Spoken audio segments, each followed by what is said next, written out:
kung gigil na gigil ka talaga magbago buhay mo, simulan mo na ang pagbabago ng buhay mo. Kasi isa lang sure ko, lahat ng tao na naging successful, magkakatulad lang din naman tayo. Pare-pareho tayo tao, pare-pareho tayo napapagod, pare-pareho tayo nangangarap, pare-pareho tayo natutulog, pare-pareho tayo nagugutom. In short, kung anong nangyayari sa kanila, nangyayari din sa atin. Ang pagkakaiba lang, mas nauna lang silang nagsimula. Kaya ano pa classmate, tara, dagdagan natin ang mga successful na tao dito sa mundong to. Kaya simulan mo na. At syempre, huwag mo rin kalimutan, i-share tong reel ko para sa mga tao na gusto din maghanap ng sign para makapagsimula na sila. I want to help to change the personality ng mga Filipinos na para masabi ko po sa inyo lahat, classmate, na magaling ka, pwede kang yumaman, kahit anong klaseng background mo, kung anong na-achieve namin, kaya mo rin ma-achieve, kung ano man ang gusto mong makuha, any industry ka man, kayang-kaya mo kasi it's just the same formula. Nag-abroad ka lang, lumaki na ulo mo, nagkumita ka lang ng malaki, nagbago ka na.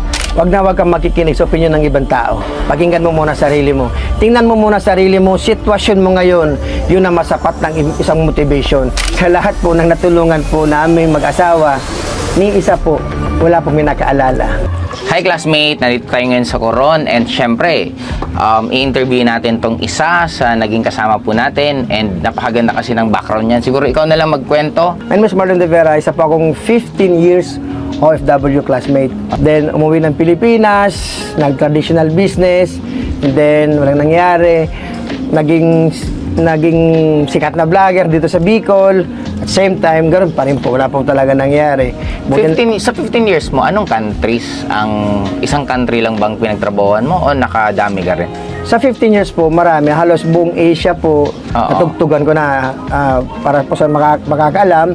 Isa pa akong musician na OFW. So, Asia, tsaka sa Middle East naman, Dubai, Abu Dhabi, and Bahrain. 15 years mo, sabi mo hindi ka nag-ipon. Paano nangyari yun? Magkano ba kinikita mo that time nung OFW ka? Ang kinikita namin mag-asawa po kami nasa abroad, 60,000 sa akin, 50,000 sa asawa ko. So, all in all, sa isang buwan, 110,000. Free na po yung lahat. Accommodation, pagkain, plane ticket. Sweldo pa lang yun? Sweldo po. Neto na po talaga. Bilang performer ka, may mga tips pa? May tips pa. Kasama na yung 110 sa tips, hindi pa? Hindi pa po. Tapos, ba't wala kang naipon? Sa 110,000 nyo na kinikita mag-asawa, magkano nasisave nyo or natatabi nyo? Kasi sabi mo, libre naman yung pagkain. Libre tirahan. Tama ba? Opo. Libre lahat. Opo. Di buong-buo nyo yung 110 na nasisave? Buong-buo sa pagkakaakala namin. Pero bakit, ang tanong ko sa sarili ko nung nag-a-abroad pa kami, bakit wala pa rin natitira?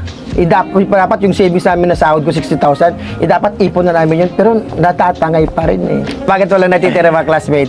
Ito yon. Una kasi, pinapriority kasi natin yung pamilya. Pag sinabing pamilya, lahat ng gusto nila, ibibigay natin. Paano na po, pagdating ng panahon na tayo naman ang mangailangan, mahirap po magkasakit sa ibang bansa. Pangalawa, yung kaibigan mo na, syempre, ayaw mong masira yung samahan nyo, mangungutang, pero yung utang na hingi na, nakakalimutan na. So, isa pa yun sa mga liabilities ko. Kaya, pagdating ng isang buwan, wala pa yung sahod namin, ubos na kaagad. Kung ibig sabihin, hindi pa dumarating yung sahod namin, pero pinangungutang na namin. Kaya wala po kaming naiipon. Ay, hindi pa dumarating yung sahod nyo? Pinapangutang na namin. Yung mga kaibigan nyo, syempre naman parang ganito yan eh. Gaano karaming kaibigan nyo na parang pwede nyong pautangin sila ng paulit-ulit? Actually, siyempre, sa amin, katulad kasi namin, nagsimula talaga sa mahirap, iba talaga yung pakiramdam talaga namin na pag mangungutang na, yung magdadrama na, siyempre, emotional tayo, madadala tayo, sige pare, para sa anak mo. Kaso nga lang, nagiging abusado na. Yung mga nagiging abusado na yun, hindi na namin na pagbibigyan. Tapos ngayon, magtatampo. Yun ang minsan karamihan na naiisip ng ibang OFW. Pag nasa ibang bansa, is talagang full support sa kaibigan, sa pamilya. Kung ikaw, marami naman manonood kasi dito ng mga kapatid natin na OFW. Kung meron kang pwedeng ibigay bilang isang 15 years na nag-work at kahit pa paano magandang kita mo kasi nag-110,000 ka, anong pinaka pwede mong lesson na maituro sa kanila, lalo na siguro sa mga ibang bago pa lang na OFW or sa iba naman na matagal na, ano yung pwede mong mabigay na tip sa kanila? Ito lang masabi ko po sa inyo, dapat mag-goal kayo na at least 2 taon. Sa 2 taon po na yan, dapat meron na po talaga kayong kunting ipon, hindi para ipon na talagang ipon lang. Mag-isip po kayo ng tamang, at least maliit na negosyo na kulang po sa gastusin. Ibig sabihin, yung sumubok kasi isang bagay na hindi mo pa nasusubukan. Thank you so much, classmate, dahil isa po ikaw talaga sa naka-inspired po talaga sa akin, sa buong pamilya ko. Kasi ngayon, gumaganda ng buhay naming pamilya eh. Anak ko, asawa ko, gumaganda na po yung buhay po namin ngayon. Nakakapag-travel na ako. Ang tip ko sa iyo, habang bata ka pa, mag-ipon ka kasi hindi habang buhay malakas ka, hindi habang buhay may trabaho tayo. Paano na pagdating ng panahon na bumalik ulit tayo sa hard lockdown, huwag mo nang hihintayin na dumating yung panahon na yun. Kaya ngayon pa lang, classmate, sinasabi ko po sa inyo, mag-ipon ka na para sa iyo yan. Unahin mo muna sarili mo bago ang ibang tao. Kasi bakit? Nangyari yan sa akin, inuna ko muna sila nung ako nawalan.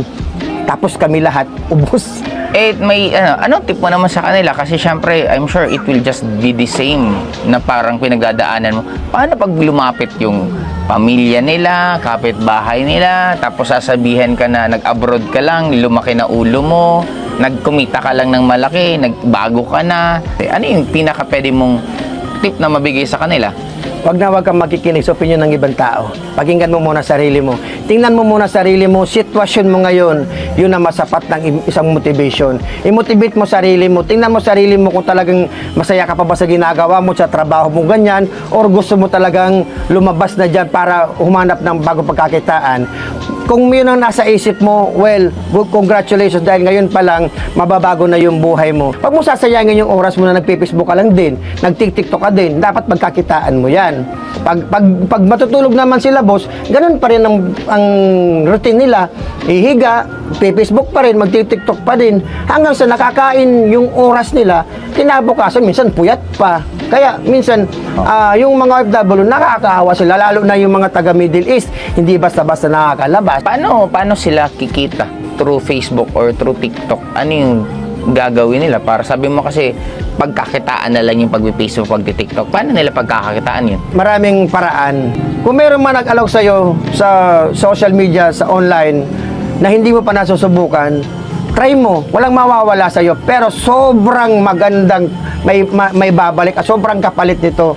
Sobrang ganda. Bakit? Sa akin mismo, nasubukan ko eh. Dati kinatatakutan ko rin ito, 2007. Siyempre, takot ako mag-invest kasi hindi ko alam kung paano gawin ang business. Wala ka nang dapat katakutan kasi bakit? Marami ng taong tutulong sa'yo. Sa Facebook pa lang, matututo ka na eh. Maraming mga motivational videos. Gamitin mo yung social media mo na yan. Kami, katulad sa akin, ngayon po, nung nag-umpisa ako dito, 2 years ago, 2021, ayun, na from zero, ngayon po, maganda na po yung income ko.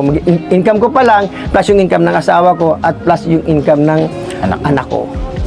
Sa mga hindi po kasi classmate na kasunod, makikita nyo naman sa previous vlogs namin sa 2 years ago, na nakasama ko siya sa vlog ko kasi ako nagpapaturo paano maging vlogger.